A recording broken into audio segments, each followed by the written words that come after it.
messieurs, bonsoir et bienvenue au Pasino de la Grande Motte. C'est un complexe de 7000 m² où vous retrouvez une énorme salle de jeu, 2 restaurants et une salle de spectacle. C'est dans celui-ci que ce soir, Véronique Dicker montera sur scène. Everybody's talking about the good old days.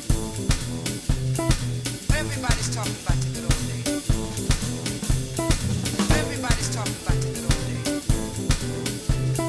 Everybody's talking about the good old days. Everybody's talking about the good old days.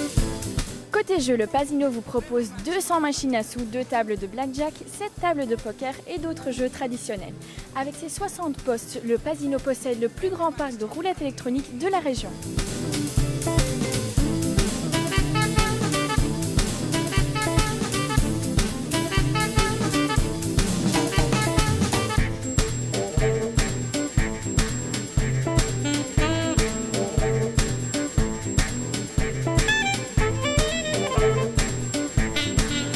Côté restaurant, vous retrouverez la brasserie Le Paz dans la salle des jeux si vous souhaitez vous restaurer entre 2 parties.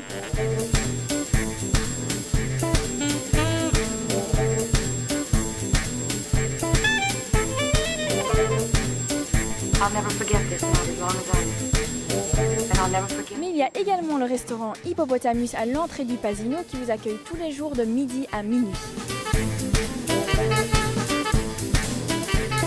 Côté spectacle et concerts, nous retrouvons la salle Enrico Macias de 1200 places avec un agenda très chargé. La salle est également appropriée pour tous vos banquets et événements privés. C'est ici que ce soir se produira Véronique Dicker. Everybody's talking about the good old days.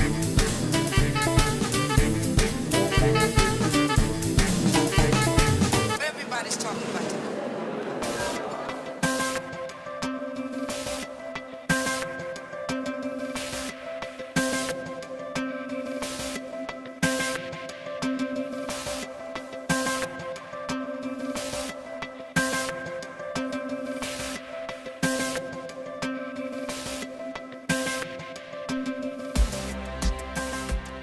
Après un immense succès au Canada et à Las Vegas, Véronique Dicker séduit le public français en 2016. Allons à la rencontre de cet artiste. Véronique, bonsoir. Est-ce que le chant a toujours fait partie de votre vie? Bien sûr, depuis que je suis toute petite, que je rêvais d'être chanteuse. Je chante depuis que je suis toute petite, effectivement, et puis j'aurais jamais pensé un jour faire le tour de la France en tant qu'imitatrice chanteuse. Donc, comme quoi la vie nous réserve des surprises et il faut être ouvert à ces belles surprises. Alors, qui a été votre inspiration ou quoi? J'étais très inspirée au début de ma carrière, bien évidemment, par Céline Dion, puisqu'on est toute une génération de jeunes filles qui avons écouté beaucoup de Céline Dion. Beaucoup de chanteuses de par chez nous. Mais pour les imitations, c'est vrai qu'il n'y a pas beaucoup d'imitatrices. Donc, d'être inspirée, j'avoue que j'ai beaucoup de respect pour mes compatriotes imitateurs, mais j'ai essayé d'amener quelque chose d'un peu plus musical au niveau des imitations. De toute façon, je n'avais pas le choix. C'est de là que je viens. Je suis une chanteuse avant. J'ai 2 albums au Québec et donc forcément, par la force des choses, je fais plus un spectacle d'imitation qui est plus musical. Vous êtes surtout connue pour vos imitations. Oui. Combien de temps est-ce que ça vous prend de vraiment gérer une voix d'une grande star?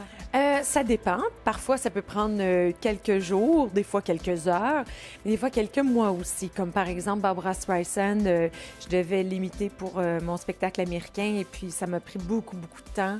Et d'autres que ça surprend.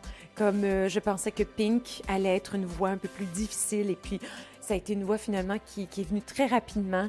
Donc, ça dépend. Je les écoute beaucoup. Après, je vais voir sur Internet pour voir comment elles bougent. Donc, mais c'est un processus que j'aime beaucoup, ce travail, parce que c'est là qu'on découvre et que les voix se manifestent. C'est quand même assez spécial, cette étape de l'imitation. Ok, une dernière question. Vous avez déjà fait les répétitions dans notre salle. Que trouvez-vous de notre salle ici à la Grande Motte? Ben, à date, ça va bien, mais elle n'était pas remplie. Donc, il faudra voir avec le public, mais je pense que ça devrait aller. Les gens du Sud, c'est connu. Vous êtes chauds. Merci beaucoup, Véronique, et bon concert. Merci beaucoup.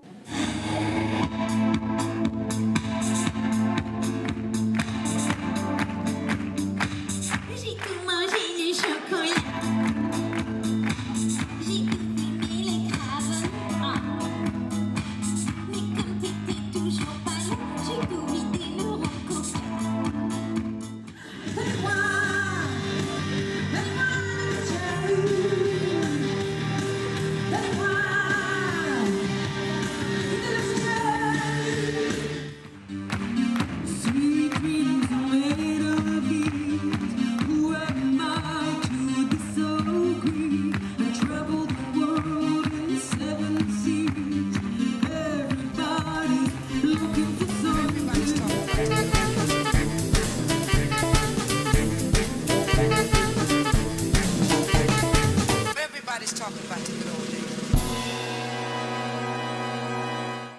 Mesdames, Messieurs, c'est la fin de ce mag. C'était une agréable rencontre avec Véronique Dicker. Pour tous nos autres événements, consultez le site internet du Pasino de la Grande Motte. En ce qui concerne les fêtes de fin d'année, dépêchez-vous car il nous reste plus que quelques places pour une soirée cabaret inoubliable. Je vous dis au revoir à un prochain mag.